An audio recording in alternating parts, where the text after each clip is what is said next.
10 Most Scandalous and Shocking Facts About Vernon Walters. Vernon A. Walters, an American diplomat and army officer, lived a life steeped in espionage, political intrigue, and covert operations.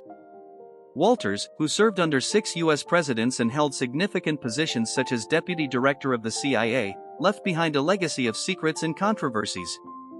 From his mysterious youth to his involvement in global intelligence operations, Walters' career remains a treasure trove of scandal and fascination. Here are 10 of the most scandalous, shocking, and intriguing facts about this enigmatic figure. Number 1. A polyglot genius in a humble beginning. Born on January 3, 1917, in New York City, Vernon Anthony Walters displayed an extraordinary talent for languages from a young age, eventually becoming fluent in 6 languages: French, Italian, Portuguese, Spanish, German, and Dutch. His linguistic skills were often described as both innate and honed through relentless self-discipline. His father, Arthur Walters, an English immigrant and an insurance salesman, emphasized education and personal growth, shaping Vernon's intellectual curiosity. Despite growing up in modest circumstances, Vernon excelled academically and socially, though he never sought the limelight during his formative years. Walters remained deeply private throughout his life. He never married or had children, a rarity for a man of his era and status. Some biographers argue that his intense focus on diplomacy and intelligence left no room for personal relationships. Others suggest that this secrecy may have been a deliberate choice to protect both his career and his personal life from the scrutiny that came with his high-profile roles. Walters himself once remarked cryptically, "A man who knows when to remain silent is worth 100 who don't." This enigmatic approach to life became one of his defining characteristics. Number 2. The mystery of his combat record. Walters' military service during World War II began in 1941 when he enlisted in the U.S. Army. His fluency in multiple languages quickly brought him into the orbit of senior military leaders, including General Mark Clark, with whom he worked closely during the Italian campaign. Walters also served as a translator and aide to General Dwight D. Eisenhower, witnessing critical moments of Allied strategy firsthand. Despite these verifiable achievements, questions linger over the extent of his direct combat involvement.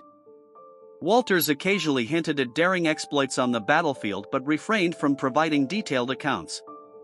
Some contemporaries speculated that he exaggerated his role to enhance his mystique, while others believed his reticence stemmed from the classified nature of his work. Records confirm his presence at key battles, including the Anzio landings, but his precise contributions remain obscured. Walters' natural storytelling ability, coupled with a penchant for self-deprecating humor, often left audiences guessing what was real and what was embellished. This air of mystery, intentional or not, only solidified his reputation as a man of intrigue. Number 3. CIA's man of many secrets. From 1972 to 1976, Walters served as the Deputy Director of the CIA, a tenure marked by some of the most contentious moments in U.S. intelligence history. His appointment by President Richard Nixon placed him at the center of numerous covert operations, including the agency's responses to the Watergate scandal. While Walters was not directly implicated in the scandal, it is widely believed that he played a behind-the-scenes role in managing the CIA's involvement. This included efforts to protect the agency's operatives and ensure that its activities remained shielded from public scrutiny. One of Walters' most notable quotes during this period was, "The role of intelligence is not to be visible, but to be effective." This philosophy defined his leadership style, balancing secrecy with operational efficiency. His tenure also saw the continuation of controversial programs like Operation Chaos, which targeted domestic dissent under the guise of national security. Though Walters avoided direct confrontation with critics, his association with such programs earned him both admiration within intelligence circles and suspicion from the public. Number 4. Ties to the military dictatorships in Latin America. Walters was a key architect of U.S. Cold War strategy in Latin America, where his linguistic fluency and diplomatic skills proved invaluable. Fluent in both Spanish and Portuguese, Walters acted as a mediator and negotiator with military leaders in Chile, Brazil, and Argentina. His efforts often aligned with U.S. objectives to curb communist influence, but they also led to accusations of supporting repressive regimes.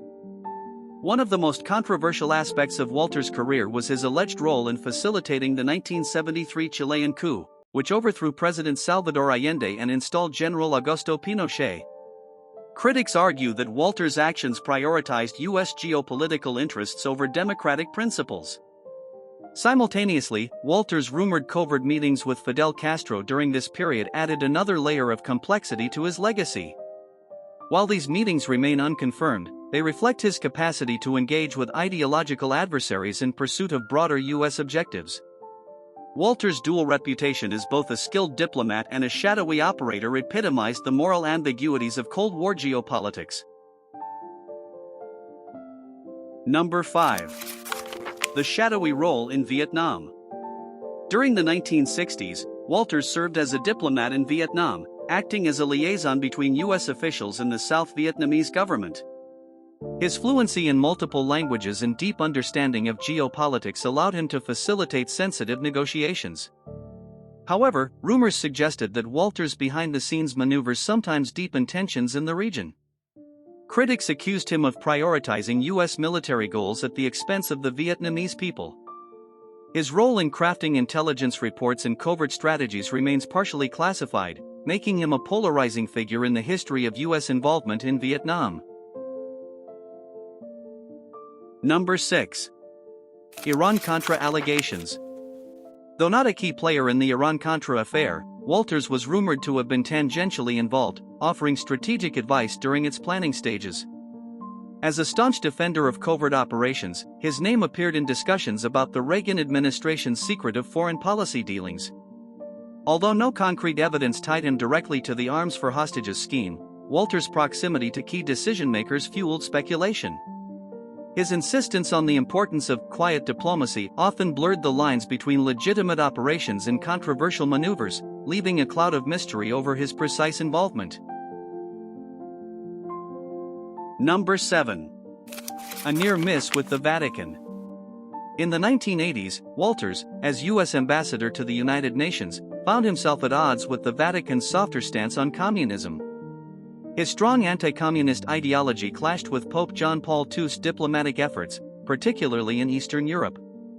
Insiders speculated that Walters worked covertly to ensure U.S. policies aligned with his hardline views, occasionally creating friction with the Holy See. Despite these tensions, Walters maintained cordial relationships with high-ranking Catholic clergy, underscoring his ability to navigate complex international relationships while pursuing his agenda. Number 8. The enigmatic diaries.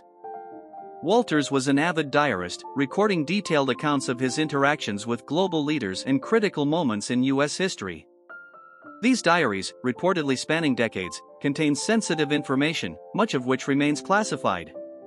Excerpts published posthumously hinted at his involvement in covert operations and diplomatic negotiations. Historian Walter Lafeber noted that Walters' diaries offer a rare glimpse into the mind of a man who knew more than he ever let on. Their classified status has only heightened interest, with some speculating they contain explosive revelations about 20th-century geopolitics. Number 9. Allegations of espionage in Europe. During his diplomatic postings in Cold War Europe, Walters faced accusations of orchestrating surveillance operations targeting both Soviet and Allied diplomats. These allegations, though never proven, reflect the high-stakes environment in which Walters operated. As the U.S. sought to counter Soviet influence, Walters was rumored to have authorized operations that pushed the boundaries of acceptable diplomacy. One notable incident involved claims that Walters oversaw the bugging of an Allied nation's embassy in Paris to monitor its communications with the Soviet Union. While Walters denied these allegations, his unwavering loyalty to U.S. interests left little doubt that he would take bold actions if necessary. His defenders argued that such measures were justified during a time of global tension, but critics labeled him a meddler whose actions risked undermining international trust.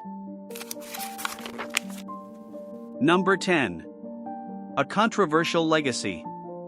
When Walters died on February 10, 2002, his legacy was polarizing. Admirers hailed him as a brilliant linguist and dedicated patriot who served his country with distinction.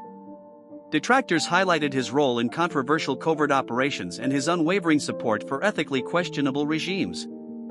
Walters' refusal to clarify many aspects of his career left historians piecing together his story, ensuring his legacy as one of the most enigmatic figures in U.S. intelligence history.